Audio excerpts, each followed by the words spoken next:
Assalamualaikum warahmatullahi wabarakatuh. Selamat siang teman-teman di Blockers. Studio kita nih kedatangan rasanya kok suasana keilmuannya ini menjadi semakin kental karena teman-teman yang hadir di sini teman-teman yang intens di dalam dunia pendidikan tinggi. Kalau yang dari sana itu saya sudah nggak perlu memperkenalkan diri lagi. Dia sudah terkenal di berbagai dunia kan, kayaknya Pak Ibu kan. Termasuk dunia termasuk dunia mana aja ya. Pak Marta Dhani Nur dari Universitas Widya Mataram, beliau menjabat dekan di Sipol.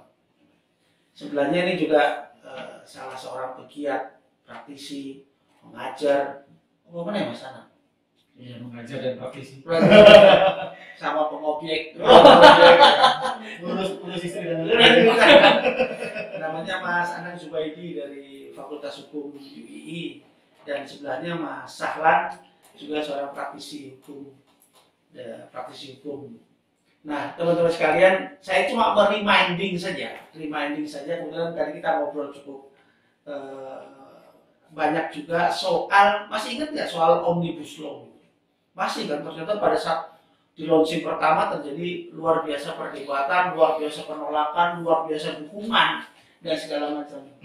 Nah, pertanyaan saya adalah sekarang ini, bagaimana ya kabarnya Omnibus Law? Kan gitu. Nah, yang pertama saya akan frame dulu bahwa tentang Omnibus Law ini merefresh tentang Omnibus Law ini dari Pak Marta Dhani Nur. Pak, merefresh saja Pak, merefresh itu tentang Omnibus Law atau Undang-Undang Cipta Kerja ya? Undang-Undang Cipta Kerja. Undang-Undang Cipta Kerja. Gimana Pak? Undang-Undang Cipta Kerja itu dalam kacamata kacamata kampus lah Pak, kacamata kampus, kemudian dengan perkembangannya sekarang mereminding saja. Gimana Pak? Oke, saya mungkin dari kacamata bidang saya, di bidang usaha politik, di bidang hukumnya mungkin Mas Anang atau Mas Alam. Kalau di sisi politik itu sebetulnya kan ya pemerintah ingin mengambil satu normatif itu menjadi centralized ya, itu karena mencentralize. Meskipun tadi itu dianggap tidak efektif ya dari beberapa undang-undang ada itu, khususnya di bidang ekonomi atau tadi undang-undang cipta kerja. Nah, itu satu. Yang kedua, Omnibus Law ini juga dari sisi politiknya adalah kalau dulu ada yang disebut dengan teori corporate state ya, negara perusahaannya. Ini semakin menegaskan ya, Omnibus Law ini bahwa negara ini makin menegaskan dikelola dengan secara perusahaannya, state corporate ya. Nah, itu nampak sekali misalnya bagaimana sumber-sumber daya yang itu bisa menghasilkan sesuatu itu bagi negara itu dibuka, termasuk tentu saja juga potensi-potensi usaha yang dulu mungkin tidak terbaca itu diberikan ruang. Terutama yang sangat kuat itu adalah justru kekuatan-kekuatan asing. Ya, semakin ditegaskan, undang-undang itu semakin dibuka pintunya. Ya. Nah, yang ketiga ya tentu saja secara politik ini kan kira-kira begini gambarnya, ini Omnibus Law-nya adalah dalam jangka panjang. Ya, lalu menjadi legitimasi bagi rejim untuk terus mengawal undang-undang ini. Nah, logikanya yang dibangun kan ya, kalau undang-undang di rejimnya berbeda tidak menjamin undang-undang ini akan berjalan dengan baik. Lalu bagi pihak pasar itu, pasar juga akan dibangunlah pandangan yang sama. Pasar kalau misalnya rejimnya berganti nanti ya bisa tidak aman lagi nih undang-undangnya, karena itu rejimnya juga harus bisa berlanjut terus. Paling tidak 3 hal itu konstruksi aspek politiknya itu ya, itu dari saya. Pak, ini saya Pak, ini nun jauh kalau 2024 kan pasti akan ganti Pasti kan, pasti akan Pasti. pasti. Kok bahasanya pastinya agak sini sih? Iya, kan pasti. Pasti ya, Pasti kan Pasti. pasti. pasti akan berganti. Kemudian berpengaruh nggak ini undang-undang omnibus law ini Pak terhadap nanti pergantian kepemimpinan nasional Pak dari kacamata politik? Jadi perpengaruhnya begini ya, justru undang-undang omnibus law ini kan membutuhkan ya, setiap undang-undang membutuhkan kepastian. Kepastian itu tidak sekedar terletak pada pasal-pasalnya, tetapi juga kepastian itu ini rejim siapa yang mengelola ini. Kan begitu. Karena bisa saja sebuah undang-undang itu akan akan hilang, akan dicabut atau apapun namanya tidak berlaku lagi ketika berganti rejim. Nah di situ kemudian membutuhkan ya kan. Lagi-lagi ini saya khususnya dalam konteks pasar ya, karena sekarang pasar sangat kuat gitu ya, pasar sangat kuat dalam pengaruh kebijakan publik ya. Pasar sekarang membaca, ini rejimnya mana nih yang bisa omnibus law ini ya, aman karena konstruksi sosial ekonominya bahwa omnibus law ini sangat banyak menguntungkan pihak swasta pasar, meskipun kata negara itu juga dalam rangka untuk meningkatkan kesejahteraan masyarakat melalui pasar ya. Ini model berpikir kapitalistiknya kan begitu. Nah, jadi sekali lagi pasar akan membaca apakah rejim sekarang itu akan menjamin lebih aman, omnibus law-nya akan berjalan terus, atau dia akan terkoreksi. Nah, jadi kalau pertanyaan seberapa jauh pengaruhnya tadi itu, kalau pasar ya, mengatakan rejim ini nggak aman nih omnibus law-nya, maka akan berpengaruh terhadap pergantian. Tapi kalau dianggap rejim ini aman, dia akan mengamankan. Wah, ini fokusnya pada corporate state ini ya. Corporate state. Iya, atau state corporate ya. Jadi artinya bahwa negara yang negara dikelola model perusahaan kapitalistik gitu ya. Nah, saya ke Mas Anang nih. Ini pertanyaan Pak Dhani, statementnya ini menggelitik untuk menggali lebih dalam, tapi kok saya takut terjebak pada satu lingkaran yang menjurus kepada sesuatu itu. Tadi ngomong pasti aja saya sudah kok pasti kok tidak. Nah, Mas Anang, kabarnya omnibus law ini secara dari aspek hukum ya gini. iya makasih. Sebelum ke situ, kenapa kita sekarang sudah di era reformasi tapi masih takut ngomong? Masih takut ngomong. Masih Masih takut takut ngomong. ngomong. Oh iya. Nah, itu persoalannya Pak Dhani. Udah terbaru Pak. Yang nggak bisa ditangkap tuh cuma tukang bakso Pak. Kata ibu saya. Ya gimana? Iya. Yang benar itu ketika berbicara bisa masuk penjara Pak. Oh gitu ya? Oh hati-hati makanya Pak. Oh gitu ya.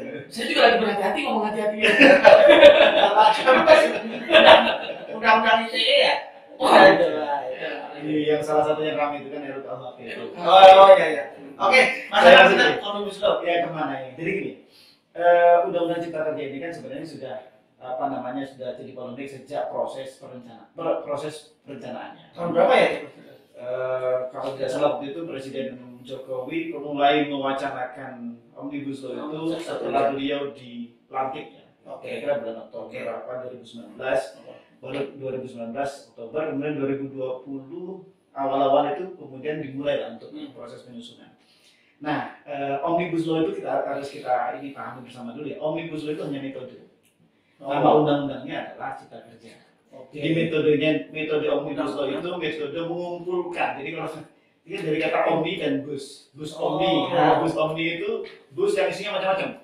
Ini sejarahnya begitu. Ini bus yang isinya macam-macam. Kemudian undang-undang atau hukum omnibus law omnibus ini kemudian diharapkannya menjadi satu undang-undang yang isinya macam-macam. Oh gitu, undang-undang untuk menampung banyak norma yang banyak lintas sektor kira-kira begitu. Tapi sektor yang kaitannya ada hubungan ekonominya kayaknya. Kalau namanya cipta kerja di judul. Iya. Tapi kalau kita mau jujur, antara judul dengan isi kurang nyambung. Judulnya undang-undang cipta kerja. Ya. Tapi isinya lebih banyak ke bagaimana kemudahan investasi, kemudahan berusaha. Jadi, tapi cipta kerjanya ada. ya ada sedikit. Oh gitu, persentasenya Justru sedikit. malah bagian-bagian penting dari bagaimana melindungi tenaga kerja itu justru malah hilang. Lebih sedikit. Pengaturnya dia lebih lebih merugikan teman-teman pekerja Oh. daripada undang-undang yang lama di undang-undang tenaga kerja.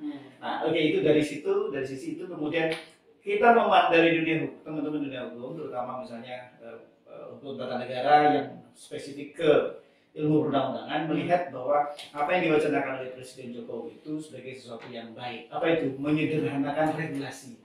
Jadi kita itu sudah mengalami, kalau banyak pihak mengatakan obesitas. Oh, kegemukan ya. Kita kayak enak ngomong gitu aja. Tapi kita sudah mulai overweight ya. Jadi kita itu sudah mengalami obesitas regulasi. Undang-undang itu tuh banyak sekali. Belum lagi peraturan pemerintah, belum lagi peraturan daerah, itu banyak sekali. Nah, cita-cita itu pengen disatukan, disederhanakan, simplifikasi. Kita menyebut baik itu. Hanya saja memang problem yang utama yang dihadapi oleh Indonesia adalah ketika akan melakukan simplifikasi terhadap peraturan perundang-undangan itu, metode dan mekanisme omnibus law-nya sendiri itu belum clear. Oh, metodenya malah belum clear. Belum clear untuk konteks Indonesia. Konteks Indonesia. Ya, makanya kemudian ketika ini diuji di Mahkamah Konstitusi, putusan Mahkamah Konstitusi kan menyatakan bahwa ini inkonstitusional. Jadi Undang-undang dulu ya. Jadi kalau bunyinya kan inkonstitusional bersyarat bla bla bla bla. Tapi saya coba potong inkonstitusional. Maknanya apa? Bahwa Undang-Undang Cipta Kerja ini tuh bermasalah secara konstitusi. Secara konstitusi Bertentangan dengan Undang-Undang Dasar. Pada bagian apa? Pada bagian formilnya, proses pembentukannya. Misalnya dari sisi metode, omnibus law itu belum dikenal di Indonesia. Undang-Undang Nomor 12 Tahun 2011 tentang pembentukan peraturan perundang-undangan yang sudah diubah dengan Undang-Undang Nomor 15 2019, sekarang diubah jadi 13 2022. Sekarang undang-undang yang baru 13 2022 yang mengubah Undang-Undang P3, kita nyebutnya P3, pembentukan peraturan perundangan. Itu sudah mengakomodir omnibus law. Tapi yang sebelumnya nggak ada. Maka kemudian oleh MK ini prosedurnya belum jelas. Makanya itu cacat formil. Yang kedua, ketika diuji di MK, Undang-Undang Cipta Kerja ini ternyata banyak tipu.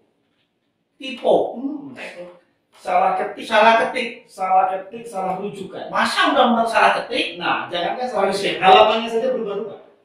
Ya, tebalannya berapa halaman? Kayak dulu kan masih ingat karena disebutkan pernah 1100 sekian, kemudian jadi 800, kemudian jadi 900, kemudian jadi 1200, macam-macam.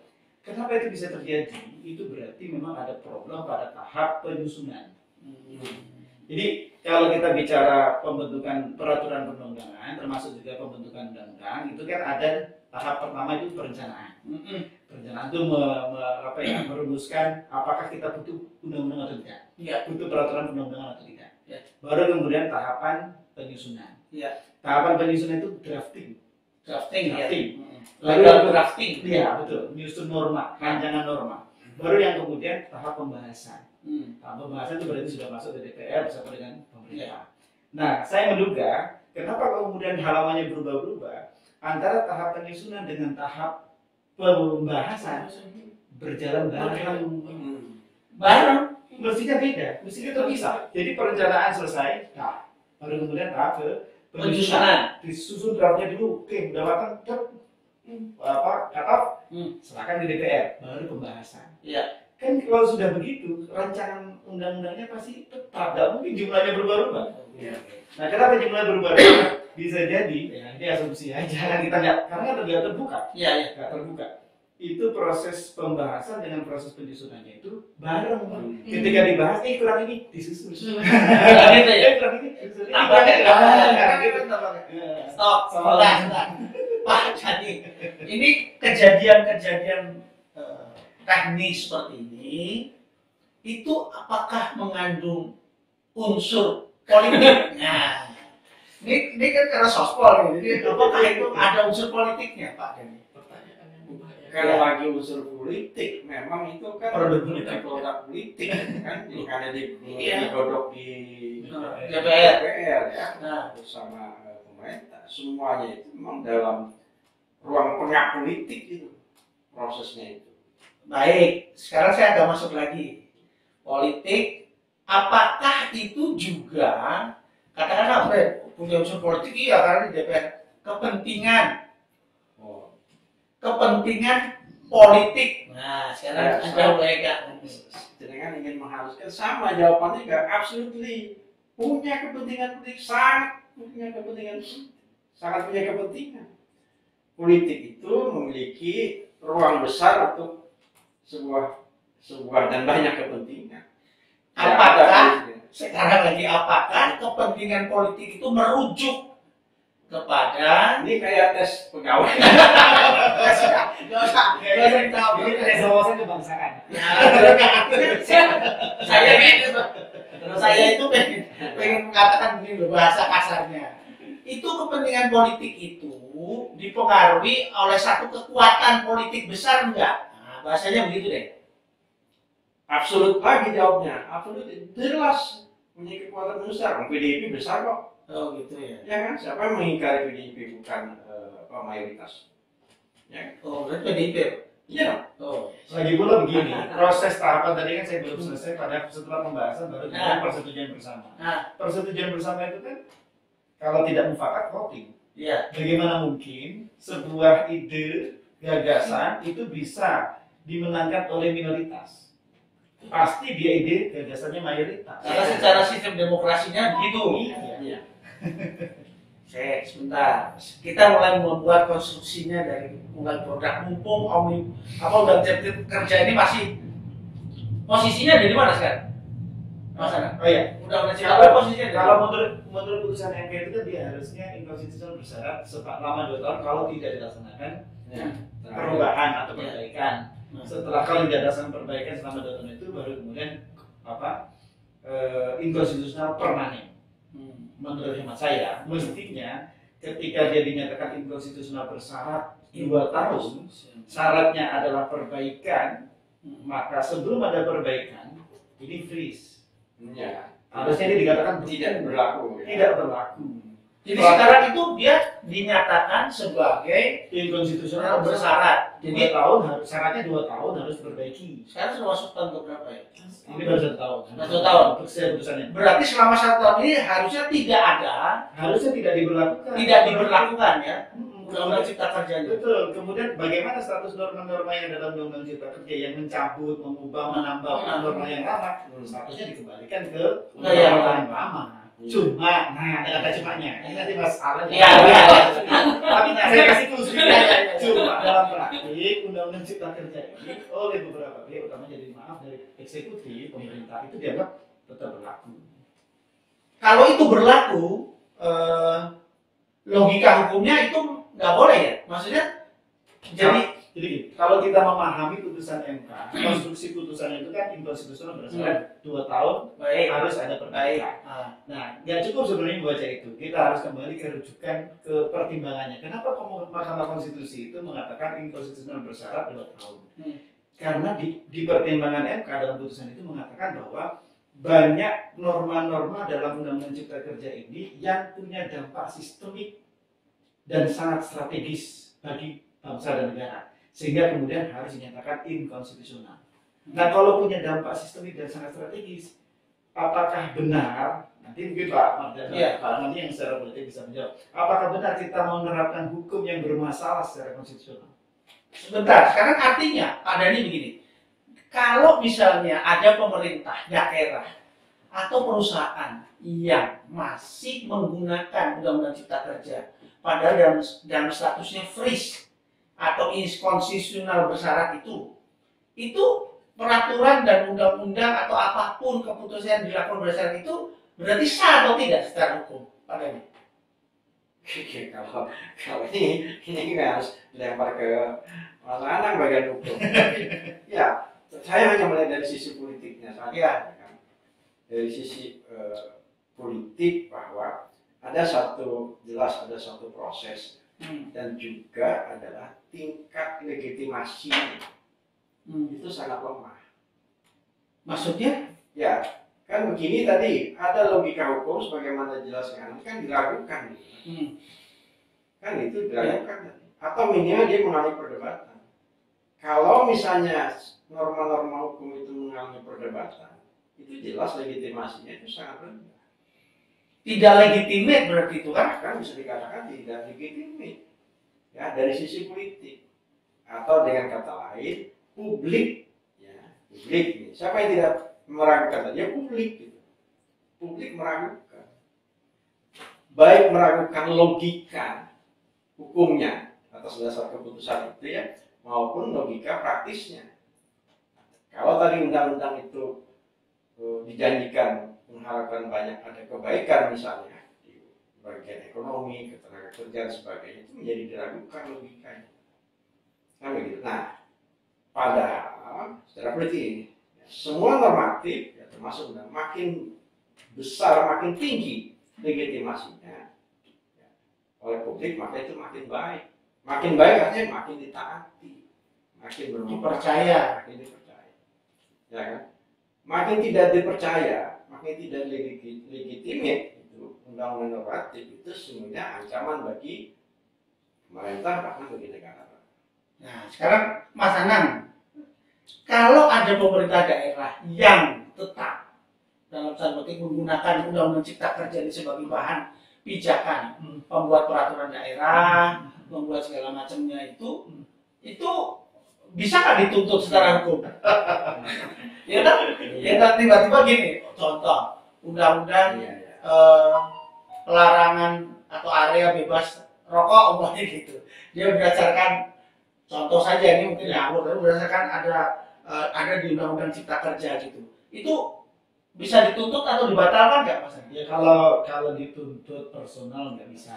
Tapi kalau seandainya produknya itu kemudian dimohonkan untuk diuji, untuk dibatalkan itu bisa. Oh gitu. Tapi saya mengambil contoh ini menarik sekali. Contoh kaitannya dengan pengupahan. Pengupahan ya. Pengupahan di banyak daerah, ya provinsi ya.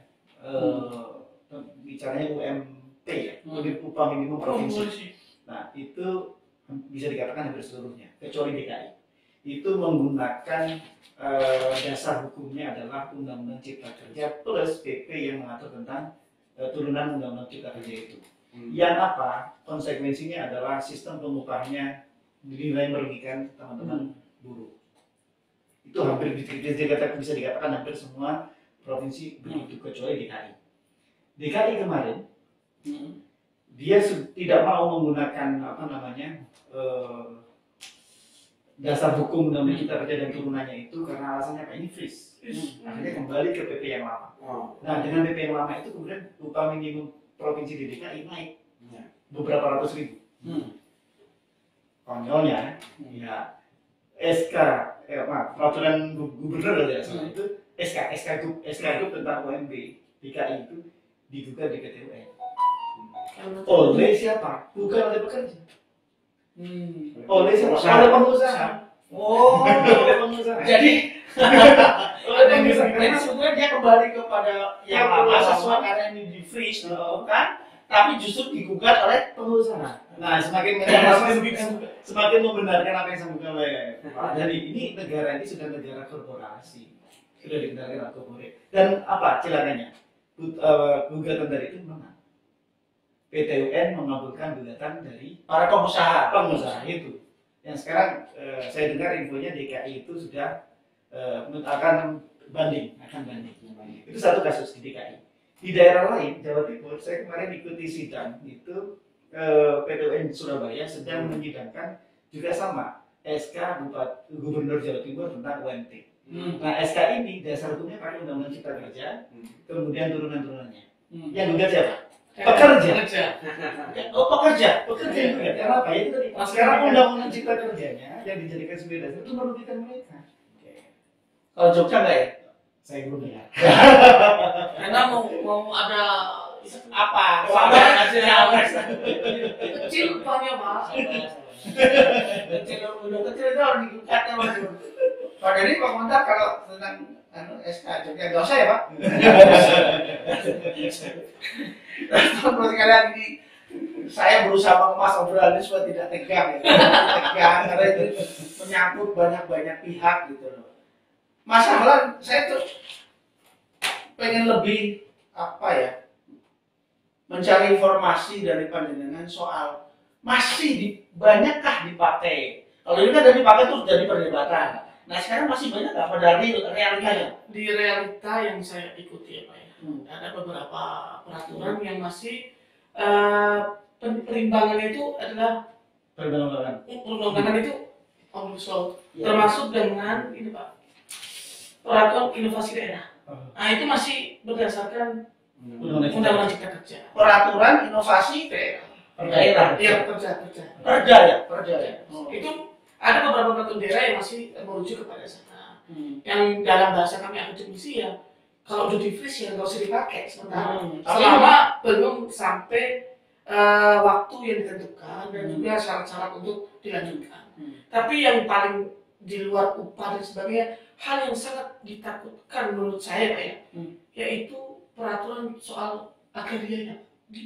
Lebih seksi dibandingkan yang lain. Peraturan soal agrarianya. Iya. Nah, hubungannya gimana? Maksud hubungannya apa ini? Wah gini Pak, karena di dalam pasal-pasal itu ada pasal-pasal soal agraria. Dari pasal 125 hingga 135 kalau pasal itu. Pasal 125 sampai 135 di Undang-Undang Cipta Kerja. Itu kaitannya dengan bank tanah. Bank tanah. Yang sekarang digaungkan oleh UGM, termasuk Bu Prof Maria, saya sangat tertarik dengan tulisan bank tanah ini ya. Iya. Di mana di sini sebenarnya memang niatannya baik. Tapi tadi kembali kepada status bahwa ini adalah kebijakan politik ya. Memang mengarahkan kepada Indonesia tuh bahasa kasarku pernah dijual. Dijual. Kalau bahasa saya, karena kan gini, satu korporasi diberikan hak seluas-luasnya untuk mengelola tanah yang tidak dikelola oleh negara dengan aspek namanya penguasaan atas tanah. Ini sebenarnya kembali kepada metode domain clearing yang dilakukan oleh ini di Undang-Undang Cipta Kerja aja, tapi itu kan dikemas dengan baik, kan gitu. Sebenarnya ini juga sudah dilakukan di masa era sebelumnya. Hanya sekarang namanya kebijakan itu namanya omnibus law atau Undang-Undang Cipta Kerja. Tapi kalau sebelumnya itu zaman SBY sudah ada Pak. Sudah ada Master Plan Percepatan Pembangunan Indonesia. MP3. Ya itu Pak. Jadi orang banyak menggema soal upah. Yaitu soal perorangan. Bagaimana dengan Indonesia Pak? Tanah kita akan dieksplorasi oleh negara-negara luar. Tanah-tanah hutan, tanah adat akan dikurangi haknya. Untuk karena kepentingan korporasi. Iya kan investasi Pak. Bahkan di undang-undang belum ada yang mengunci soal legalitas tanah adat. Gak ada undang-undang. Letter C, letter dan sebagainya. Itu belum dikunci Pak secara undang-undang. Sehingga dengan adanya undang-undang Cipta Kerja ini kemungkinan Pak ya, saya tidak berani mengatakan bahwa ini domain clearing. Jadi ayo kita oke lah upah kita perhatikan, tapi kita juga harus memperhatikan hak tanah kita. Jangan sampai bahwa tanah ini semuanya milik swasta. Itu juga yang mengakibatkan Jogja itu tanahnya mahal Pak. Gitu. Karena tadi tanahnya mahal. Sudah. Ya. Ini panjang Pak, kalau ngomong omnibus law ini terlalu lebar Pak. Sudah. Kalau masalah tanah Jogja ya. Saya tidak ada nanti berpengaruh. Kita ngobrol saja Pak. Jadi lanjut nanti dikira saya. Gimana? Tanah Jogja itu mahal bukan karena kebijakan juga. Tapi karena ada satu orang yang menjadi pemainnya Pak. Nah ini juga jika bakal omnibus law yang ditakuti. Ada satu orang yang akan menggiring. Sudah. Selalu harus takut. Itu saja. Nanti kan satu orang siapa nanti sudah. Kita ngomong yang ini. Tapi yang jelas masalah sudah saya tangkap bahwa Undang-Undang Cipta Kerja ini ternyata juga tidak hanya melulu pada konteks buruh dan pekerja, tapi juga ada sembiran atau hal-hal lain yang menyangkut tentang penguasaan tanah untuk kepentingan korporasi. Sekarang ada sudah dikatakan bahwa investasi yang diberikan. Baik, 30 menit ya.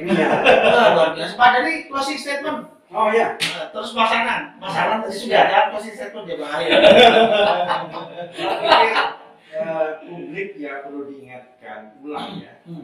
Beberapa analisis yang menunjukkan beberapa kelemahan atau masih problem di undang-undang omnibus law. Yang pertama memang menyangkut kawasan ekonomi khusus, ya.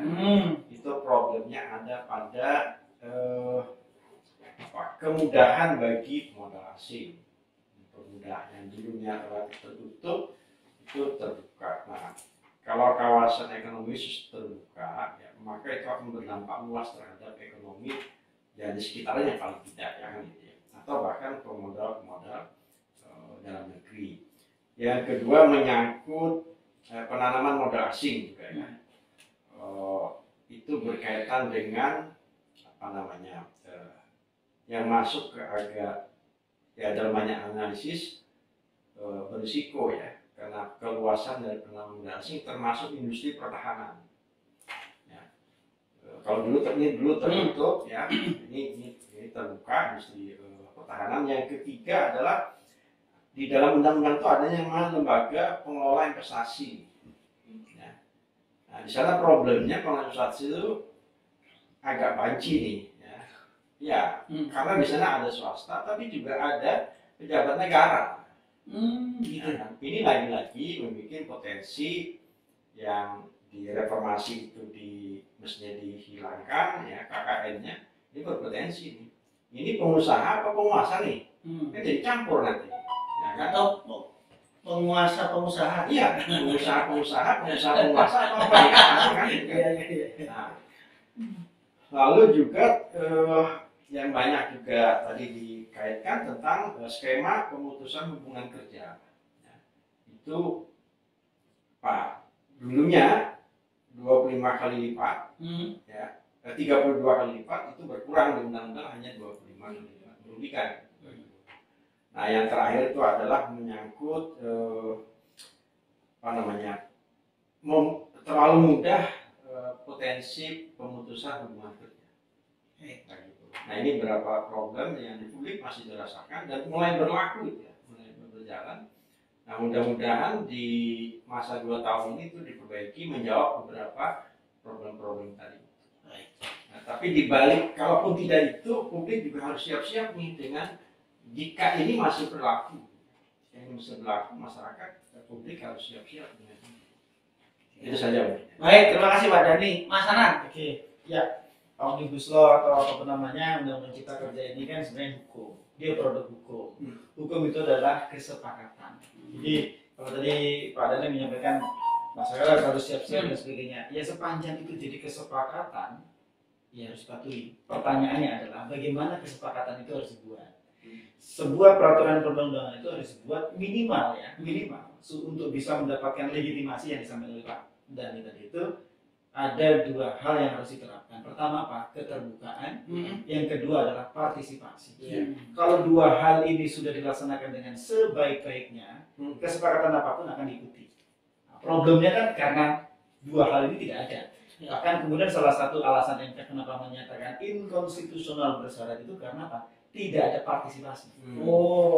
Atau kurangnya partisipasi. Hampir tidak ada. Hampir tidak. Karena pembahasannya dari hotel ke hotel. Itu informasi yang kita dapatkan.